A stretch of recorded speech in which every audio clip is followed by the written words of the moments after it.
Hi everyone, it's Andy back with another video. Thanks for checking by and watching my latest video. Today I'm going to give you 5 tips to get started or stay on track if you're doing Slimming World like me. I've been doing Slimming World now for I think it's about 11 weeks. I've had some time off. I had some real problems with my feet and my legs, and I spent a little bit of time in hospital, so not been the greatest time. But in that period of time, I still managed to lose 1 stone 8 pounds, which is really good. I'm really pleased with that. Want to get to that 2 stone sooner rather than later, but this is not the first time I've done Slimming World, so I just wanted to make a video for people that are either thinking about starting Slimming World or thinking about trying to lose weight in whatever way they want to, or if they're doing Slimming World and not quite getting the results that they want, just some ways to stay on track and get the success that you're looking for. So tip number 1 is reason. Everybody starts Slimming World or whatever program you want to follow for a reason, but sometimes we start for the wrong reasons, and I'm going to run through what some of the wrong reasons are. Some of the wrong reasons, and I know when I go through this list, people are going to be looking and going, are you mental? Of course they're reasons. No. Here's what are not reasons to get started. I don't want to have a heart attack. I don't want to have a stroke. I don't want to get diabetes. I'm doing it for my kids. I'm doing it to fit in a wedding dress. I'm going on holiday. I want to lose some weight before I go on holiday. All these kinds of things are not reasons. Now, you're sitting there thinking, I've lost my mind, I've gone nuts. Of course these are reasons. No. The only ever reason for starting any kind of program to change your life forever is you. You are the number 1 reason and the only reason to start. Don't start for anybody else. Don't start because you're scared of getting health problems or not being around for your kids. They're not reasons. I've started weight loss programs for all of those reasons, and every time I've failed because they're not reasons. I'm doing it not for myself, but for somebody else or something else, not for me. This time around I've started for me, and this is the time to be selfish. The only reason to start is you. Now, point number 2 will now make sense. Motivators. Everything that I said wasn't a reason is a motivator. You definitely need motivators, and only you can make your own list. So when you find yourself with 5 minutes, get a pen and a piece of paper and sit and make your own list that's specific to you, because everybody's motivators and their motivation things are going to be different. My motivation is, I don't want to have a heart attack. I don't want to get diabetes. I don't want to have a stroke. I want to be around to see my kids grow up. My daughter's 15, my little boy's 3. I want to be around to see those grow up. I want to inspire people to change their lives like I changed mine. All these things are motivators, and you need those. It's important to have motivation, and these are the things that keep you motivated. You want to fit into that wedding dress.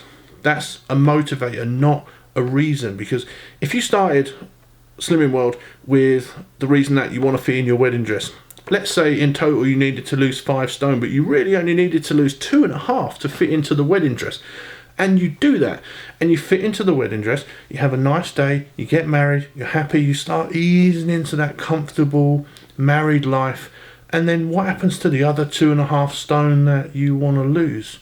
Kind of gets forgotten, right? And then sometimes the inevitable may happen.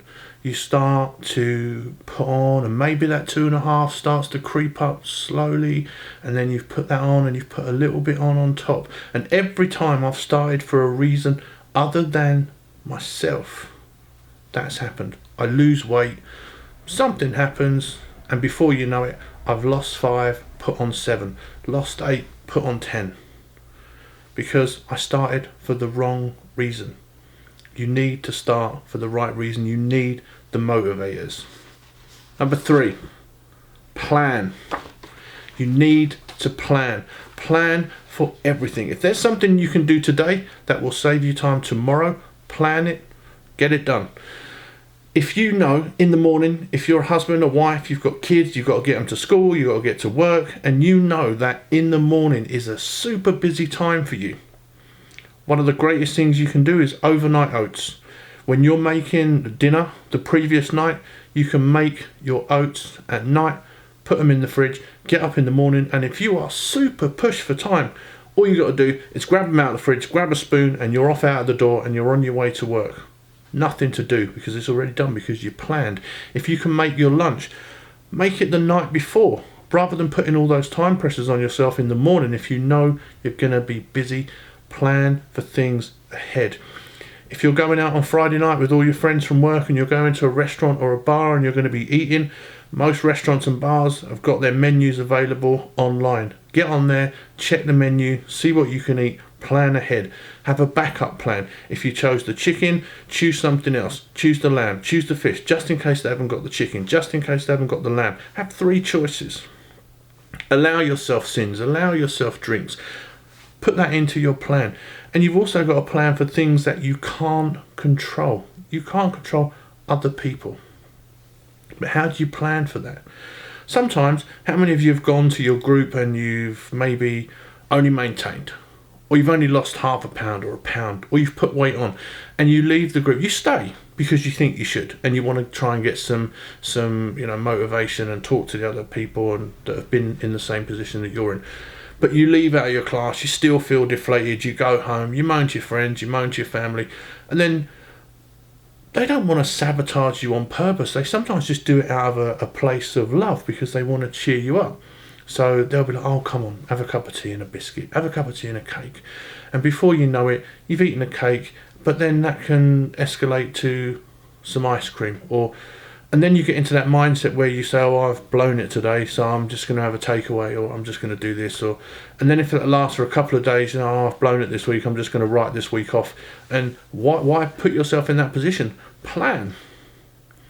And if someone says, okay, I'm good, I'll just have a cup of tea, I'll be all right, I've just had a bad day, and get on with tomorrow. So plan. Anything you can plan, anything you can do in advance is going to save you time. Plan. Number 4. Goals. Always got to have goals. Small goals, medium goals, big goals, astronomical goals. Make sure you've got goals. And your goals can be tied into point number 2, to your motivators, because you can motivate yourself to reach your goals. Your goals could be small. Make yourself small goals. So when you're in group and your consultant says, how much do you want to lose next week? Make yourself a little mini goal just for fun. So I'm going to go for £1.50 pound. I'm going to go for £2. Or a medium-sized goal might be that you want to lose a certain amount of weight in a certain amount of time. Say let's go back to the wedding dress. Use that as an example. Let's say that halfway towards when you started on your wedding, you want to have lost X amount of weight. That's your medium-sized goal. Then your big goal is obviously the wedding. Fitting in the dress, looking good in the pictures, that's your big goal. Some people have got bigger goals. And then you need the huge, astronomical goals, the crazy goals, the goals that even you sit and think to yourself, that's nuts. But you've always got to have those kind of goals.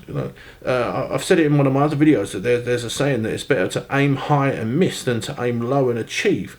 So push yourself, think big, dream big, set big goals, but set small ones, because if you always focus on huge big goals, they sometimes seem unattainable, and you always seem like you're climbing up the side of a mountain with butter for shoes. So it's set small goals, set mid-sized goals, and set big goals, but you have to set goals and tie goals in with your motivators to keep you moving.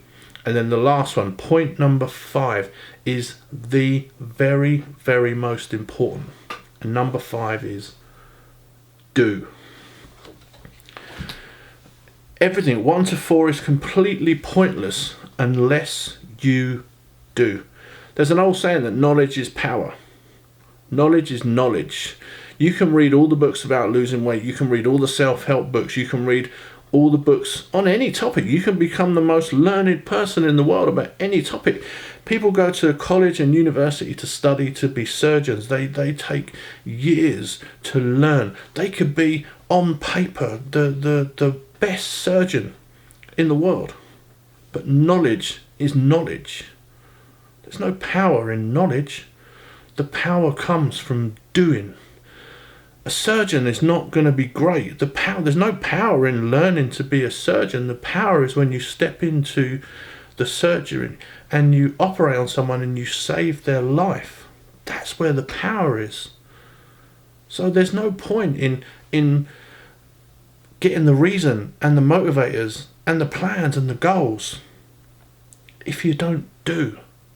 And when times get hard, when you step on those scales and you've not had the weight loss that you expected, or you've maybe put some weight on, then you need to do more.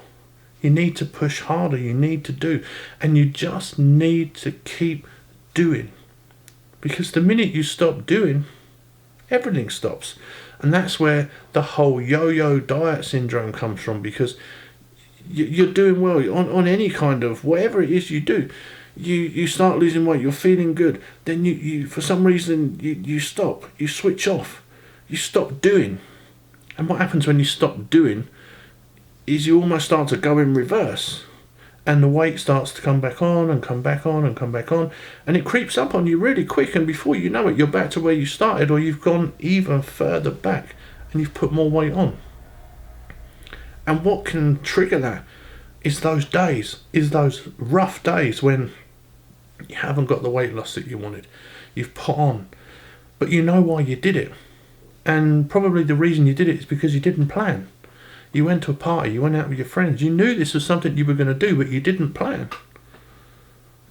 And then everything that you've planned for, the goals, the dreams, the aspirations, everything that you've done is pointless unless every day you do. And every day push to do more than you did yesterday. Try harder, push more. So to wrap this up and to summarize, point number 1 is reason, and the reason should only ever be you. Point number 2, motivators. Get a pen and a piece of paper and make your own list. 3, plan. Plan. Keep planning, plan ahead. 4, goals. Small goals, medium goals, big goals, astronomical goals. Set goals. And number 5, the most important, do. Keep doing. In those times when you need to dig deep, just keep doing. For me, one of my biggest goals is to change as many people's lives as I can, to help and inspire as many people as I can to see through their weight loss journey like I will see through mine, to take control of their lives and to get their lives back. And for me to achieve that goal, I have to do more every single day, and I will. So thanks for watching the video. I'm going to be doing a lot more videos about Slimming World. Some of the things that are going to come up really soon is a sausage challenge. It's summertime, everyone's going to be doing barbecues, so I'm going to be getting together some of the most eaten sausages on the Slimming World plan. I'm going to try them out. I've been reading a lot about the Slimming World meals, and it's kind of 50-50. It's a bit Marmite-y. Some people love them, some people hate them, so I'm going to be trying all the Slimming World meals on camera and giving you my honest opinion. I'm going to be looking at some recipes to share if you're looking for inspiration and ideas to change your eating up a little bit to keep it interesting. And so I'll be posting some of those. So look below, Instagram, I'll post a lot of food pics and other bits and pieces, so you can get some stuff on there. You can tweet me, you can get at me on Facebook, so all the links are there. Drop me a message if you're doing well, if you want some ideas, some tips, some inspiration, just send me a message and I will do my best to get back to you and give you some ideas and help you on your journey. Once again, thanks for watching. If you really found this video good, please give it a thumbs up, please subscribe for more videos coming soon. And don't forget, the most important thing, life is always worth living. Be good to each other and never quit. Until next time, see ya.